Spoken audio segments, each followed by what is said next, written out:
These zombie piglins have some pretty interesting faces, and I'm pretty sure I know how they got them. And it turns out I'm correct. Turns out the piglins walked into my Iron Man machine that had a bunch of player heads that I got from a wandering trader, and they walked in and they equipped them with the heads. That's annoying. Hey guys, I'm the Zachdroid, and welcome to a brand new episode on The Lonely Kind. Before starting though, I want to announce that I'm not going to release any videos next week, as I'm going to be taking a well-deserved break, and I might not release anything the week after either, but I guess we'll see. And as you guys can see, I am now covered in netherite armor, but sadly I can't say that the enchantments are the best, but I will fix that in the future. The first thing I'm going to do, however, is check on my shop's profits, as I know that both Rachel and Wrongdude have both ordered a wool farm. And there we go. Edmund paid 3 diamonds, so he also wants a sheep in his, and Rachel paid 2, though to be fair, she has plenty of sheep, so that's fine. Something I have decided to change, however, is that I'll make each extra module cost 1 diamond, with or without the sheep, as I really think it's not as hard to bring a sheep over as I first anticipated. That is before they all go extinct, of course. I ended up derping and accidentally deleting the footage for this part, so I'm going to ask you guys not to look too into this, as I have done some things that I'll reveal in the next episode. But I went ahead and built Edmund's sheep farm, and I must say, I love the idea for his base. He's going for a mix of Chinese buildings and floating islands, and I really like this idea. You need to do a bit of parkour to get from his portal to the main island though, but I think it's a really interesting idea. I then decided to check up on my 4 module sheep farm that I built off camera, and it looks like I have a lot of wool. Oh god, this is a lot. I went through 15 stacks of the stuff to get the netherite I have, to be honest, and I doubt I'm gonna need this much. That I don't know what to say. This is a lot of wool. I should probably try and make a profit off of this, to be honest. So I built a netherite blob. It kinda looks bad, to be honest. I will fix this eventually. With a double chest in the middle to contain all this wool that I'm selling. And you guys see what I've done here? I've made it look like a netherite helmet. Oh, and the wool cost 1 diamond per 5 stacks. Really cheap. I just have that much of it. I also did a couple upgrades to my base, such as the storage room, which I'm yet to organize everything into, and obviously the unfinished corridor where my wool farm resides, but I plan on adding wood to that part of the cave later in the episode. I actually did this part after recording, but I added a villager to my enchanting area, though for some reason it takes ages to find its profession, so I'm gonna turn it into an unbreaking villager as soon as I can. And speaking of additions to my base, I have also added a secret part to my base. For now, my fellow lonely ones won't know of its existence because I haven't uploaded this video yet, but if I chuck an item onto the slab, a secret door comes out. And this is where I do something very interesting. This is where I dig a tunnel leading both to Wrongdude and Rachel's bases. I'm going to turn this process into a time lapse. So in the last episode, I started this whole statistics busting thing, and I think it came out pretty well. Last week I asked you guys, well, it wasn't last week, but in the last episode I asked you guys what gender you were, and I'm going to compare them with what YouTube now shows and what you guys told me. Now this is actually a bit of time before I've edited this video. I have kind of been put off from editing it, but it's going to be all the same, to be honest. So in the poll, we got 29% of the people that voted saying they were females, which is actually interesting, and I'll get into why in a second.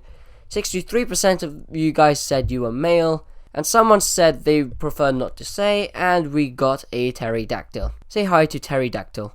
She's Rachel's cat. Now this is interesting because YouTube Studios says that 51% of my viewers from the last month, again this was not now, 51% of you were female, and when I recorded that episode it was actually over 60%, though I can't really rely on the poll as not every one of the 600, 700 people that watched the video actually responded. I think it's pretty interesting.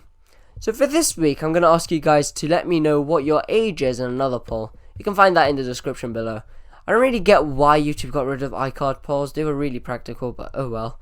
I'll compare the statistics I get from the poll and the ones YouTube Studio gives me in the next episode. Now as you guys could tell from the time lapse, I actually gave up on making the tunnel that led to Wrongdude's base, because I hit the lake near the swamp, and there's no way to hide the tunnel unless I went further underground and would just make it more complicated, because I really want to have like a straight tunnel.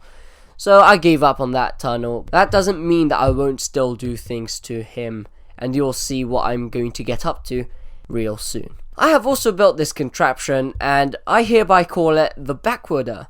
Let me explain why I made it. So as you can see, this sign says I am a sign, but if I try and say it backwards, I kind of start to struggle.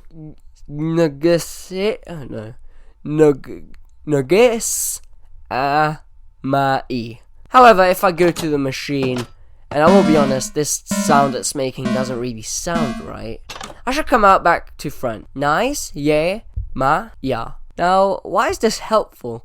This will help me turn things backwards really easily in my Fairly Lonely One spaces without struggling to do so at all. But to begin with, I had to shoot myself to get my backwards head, and I decided to get a second one for laughs for after I changed back. I then made my way to Rachel's base and turned as many things as I could upside down or the wrong way around. Okay, now my head is facing the wrong way, and breaking this furnace wasn't a good idea. It had stuff inside, so I put everything back in anyway, but the XP is now mine.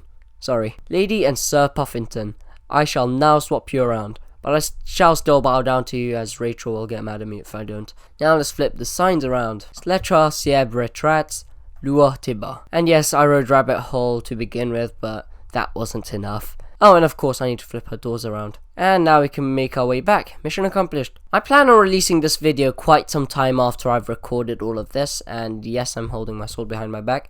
And this means that I can do quite a lot of things between now and then, as I can do as many things for the next episode without anyone suspecting a thing. And now it's the next day in real life, and I noticed that I left the door to my tunnel open. Hopefully no one saw that. In this next part, I plan on meeting with Rachel to discuss what our plans are for a project that we plan on working on. In her second episode, Rachel found a village, and that is really useful as this project involves quite a lot of villagers. Also, I took the chance to talk about where she wants her sheep farm. Tower is beautiful. Power? Tower! Oh, yeah. Look at my tower. Oh. Look at it. It's beautiful. Wait, I didn't even notice. You didn't notice the tower? No. So, I am here with Rachel, and we are going to be working on an interesting project. Now, I'm going to be watching myself in F5 mode, so that it looks like I am facing the right way, unless I do this, and, yeah, it's becoming nighttime. You might want to sleep because I don't have any armor on. I'm just gonna jump on you. Hope you had a nice sleep. Anyway, getting to the point, we should probably try and figure out where you want to add the wool farm you purchased. I am totally punctual with this. It's not like I'm asking you a week after you ordered one at all. 2 weeks. It's 2 weeks now. Okay, so you're not allowed to tell anyone about this, so Is it this? cut this bit out. Okay, so I'm not gonna show that on camera. I'm just putting a black screen Good. with some text saying do not allowed to show this, or spoilers or something along the lines of that. Anyway, another project that we are going to be working on is something that we planned on working on, well, I planned on working on Logicraft, but we decided to work together on this, and it's a villager trading system. So we plan on building a massive-ish village around here. So in between both our bases, we intentionally put them near each other so that we could work on this. Ow.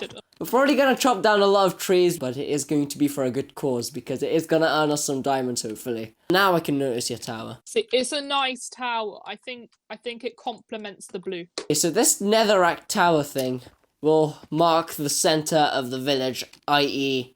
the most important part, i.e. the villager breeder.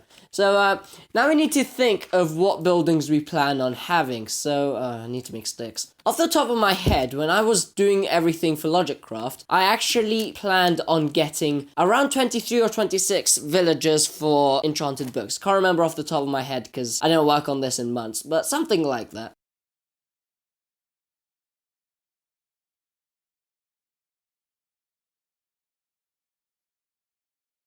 There's a pillager. There's a pillager. There's pillagers. Pillagers. Can we kill them? Can we kill them? I want to kill them. Also, do not go anywhere near my base because I have a villager there. Oh, and there's phantoms. No, this is not good. This is not good at all. I got the head. I'm going to get Ooh, milk. nice. And add it to my I got an pet ominous collection. banner. Yeah, and yeah, please sleep because yeah, we're gonna get eaten alive by phantoms. You're back. You're back.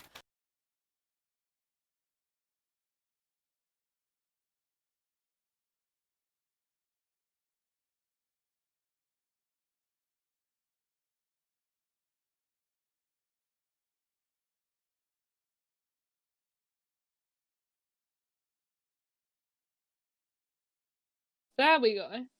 Now we've got all of them. So that's all the villagers we want to get, plus we need a couple more for the farm. So the villager breeder requires 3 villagers. I have an iron farm design in mind that requires 12. So I'll do that, 12 for the iron. And other than that, I guess we could have a couple extra. Like, if we get any nitwits, we can just let them roam around. And we also need to have, like, the occasional campfire here and there. So then, because this will literally be an iron golem farm. And the number of iron golems that will spawn from this will literally just kill our frames. So I would say we should have a lot of campfires ready, so then we can just take them with a lead over the campfires and kill them. Without anyone getting mad at us, of course. Okay. The village of Long noses. Pumpkins. We're good. Okay. Long noses. Pumpkins. Long nose village. I don't really mind building a villager breeder because I know how to build those like the back of my hand now. In terms of how much we AFK here, we're actually going to have to AFK here quite a lot because of how many we're going to need. And the design I know can give us up to 6 an hour. Okay. Now we could build 4 of them. That's a lot. I'll build a breeder. If I feel like 4 might be needed, I might just do that. But we kind of need your help, you the audience. Look at me with them. We need your help deciding names. So in LogicCraft, I actually asked everyone for names for the villagers. Now, we are going to need your help again. Why did you leave the call? I didn't leave the call. You left the call. That is this part of the video done. I am going to go now. Okay, I'm running the wrong way. Bye-bye. Goodbye. Okay, so that part's sorted.